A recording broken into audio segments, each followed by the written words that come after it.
बयनिसिमबो खनसे गोजोननाय रंजानाय खुलुमनायखौ जासिबावनाय थाबाय आं दिनैबो नोंथांमोननि सिगाङाव नै मोनसे भिडिअ क्लिप लानानै फैदों बे भिडिअ क्लिपआ जाबाय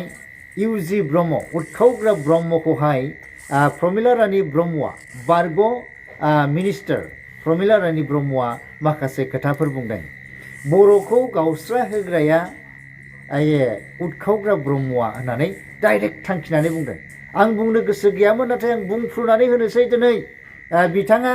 आङो जेब्ला एमएलए जादों आङो गार्ड मोनबाय नालाय पुलिस सानै मोनबाय नालाय आंजों थाफानानै आबसुनि प्रेसिडेन्ट खामानि मावदों नाथाय जेब्लानाखि एकर्डआ जाबाय बिटिसिनि एकर्ड जाखांनायनि उनाव बिथाङा प्रेसिडेन्ट सिट लानो हास्थायदोंमोन नाथाय प्रेसिडेन्ट सिटखौ मोनाखिसै बेयावहायनो बिथाङा मा गोदान पलिटिकेल हानजा दानानै बियो बर'खौ गावस्रा होजेनदों होननानै बुंदों नंगौ बे खोथाया कारेक्ट बिथाङा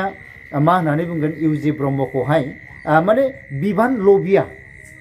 बिबान मोननो बियो बिराद हास्थायो बिबान लबिया सासे दिनैबो नायदो बियो इउपिपिएलनि प्रेसिडेन्टमोन बिनिफ्राय मा खालामथिबाय जेब्ला बिटिआर एकर्डखौ खालामबाय प्रमदजों लोगो नांनानै बिसोरो बिटिआर एकर्डखौ खालामखांनानै गावहा ओंखारनानै थाथिबाय प्रमदनो इउपिपिएलनि प्रेसिडेन्ट होनानै बियो बे खामानिखौ मावबाय थाङै थुङै लासैनो मा जाहैबाय बियो आसामाव मा जाबाय एमएलए केन्डिडेट जानानै देरहाबाय देरहाखांनायनि उनाव बियो दायो आसामनि मा जाबाय मन्त्रि ना केबिनेट मन्त्रि जाबाय दा बेबायदि मोनसे बिबान लुबैसुला बेखौहाय जोङो मिन्थिनो हायो दा बे खोथाखौनो लानानै प्रमिला रानी ब्रह्मआ दिनै स्पष्ट बुंदों बर'फोरनि गेजेराव बे बर'खौ गावस्रा गावस्रि खालामहोग्राया सोर इउजि ब्रह्म माने उतखावग्रा ब्रह्मआनो बर'खौ बेबायदि गावस्रा होग्राया बिनि मेन्टेलिटिखौ जोङो नायोब्ला जों बुजिखायो बिनिखायनो दिनै स्पष्ट बुंनानै होबाय जोंहा बारग'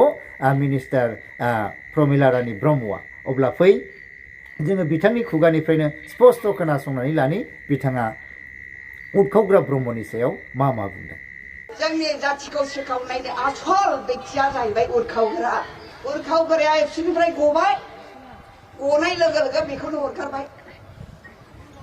बियो एबसुनि प्रेसिडेन्टआ आंजों थानानैसो सालायदों बियो आरो पुलिस सानै मोनबाय नालाय एमएलए जानानै आंजों थायै थायैसो बे एबसुनि बिबानखौ मावलांदों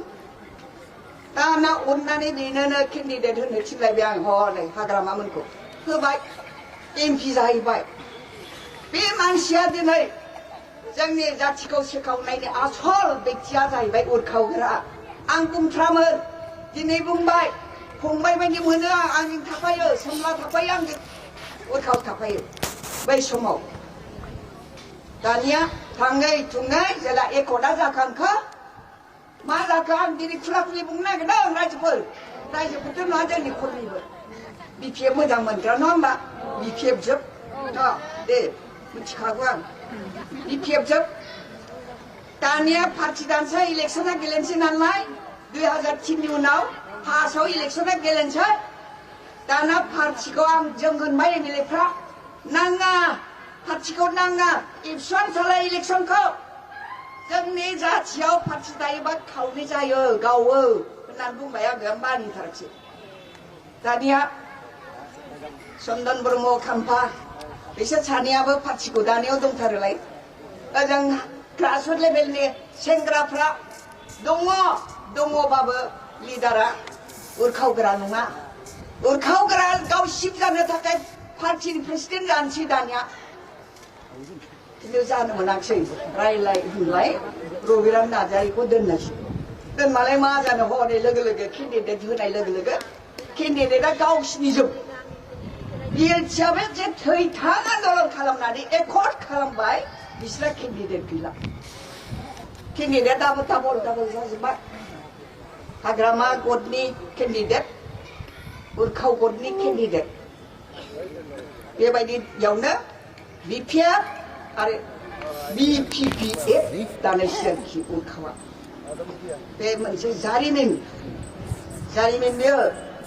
सोखावनाया सोर दिनै जातिखौ सोखावनाया सोर